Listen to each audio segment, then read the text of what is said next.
Sem Irena Kušar iz Ljubljane, letnik 57, sta najboljši itak. Po končani osnovni šoli, če se prav spomnim, ste se želeli vpisati na šolo. Ja, sem šla delat izpite na administrativno šolo, pač je bilo tam veliko vpisanih in nisem naredila dovolj točk, da bi bila sprejeta. Tam sem šla pa kljub temu vseeno k eni sorodnici v frizerski salon za 1 leto. In tam sem dobila pač glih toliko denarja, da sem lahko šla žurat potem, a ne, in je to prevladalo in nisem šla več v šolo in sem šla v službo, ker pač nisem mogla biti doma. In sem šla v kartonažno tovarno. Katero leto je bilo to?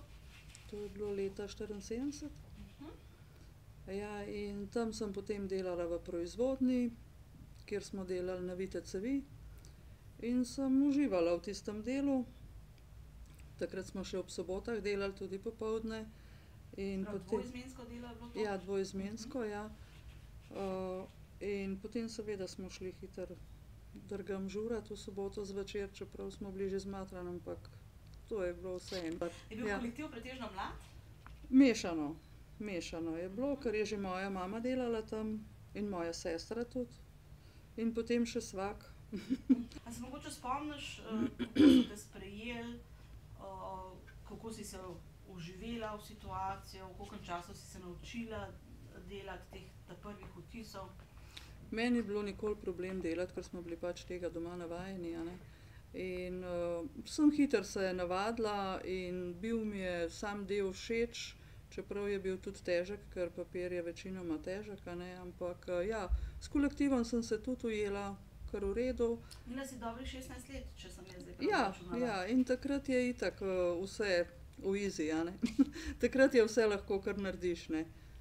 Ja, tako da potem sem jaz tam 1 leto in pol delala, pol sem pa, ker plača ni bila glih najboljša, sem šla pač strmela za več denarja in sem šla v Tiskarno Slovenija, ke so iskali, in tam sem bila v knjigoveznici. Rekla si, da plače niso bile prav dobre? Ja, potem niso bile več, ne, na začetku je še tako bilo, ampak pol so se že poslabšale, tako da pol sem začela pa iskati drugo službo, no. In tvoja naslednja služba je bila? Tiskarna Slovenija, kjer sem dobila še enkrat več dohodka, kakor pa sem ga imela tam v kartonažni. Še enkrat več, tako. Tako da Si je bila že bilo to. polnoletna, ko si prišla v tiskarno? Ne, še. Še zmeraj ne? Še manjka 1 let.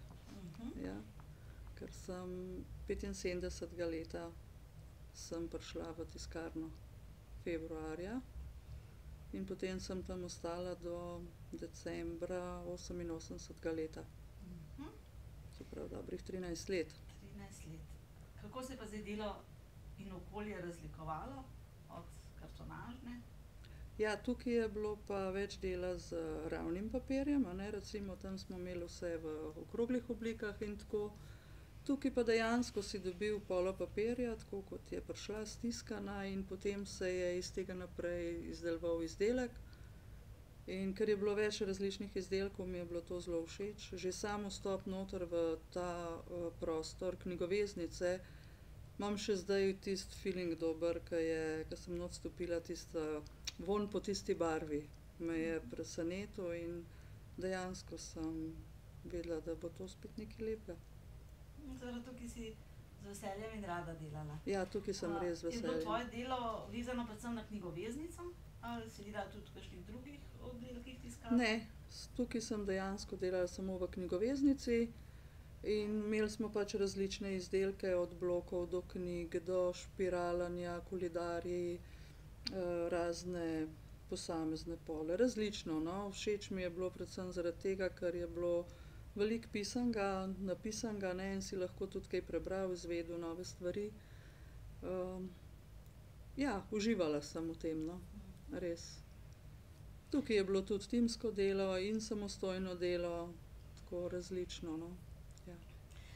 Če primerjaš obe podjetji po velikosti, recimo po številu zaposlenih, katero je bilo večje, ali pa če znaš oceniti, no, kako veliki sta bili, ali pa če se spomniš? Ja, recimo v Tiskarni Sloveniji je bilo v celi tiskarni toliko zaposlenih, kot je bilo v kartonažni, samo v enem oddelku, ne. Se pravi, bila manjša. Ja, je bila taka prijazna, manjša tiskarna, tako da v bistvu mislim, da je bilo tam okoli 150 maksimalno zaposlenih v vseh oddelkih, a ne.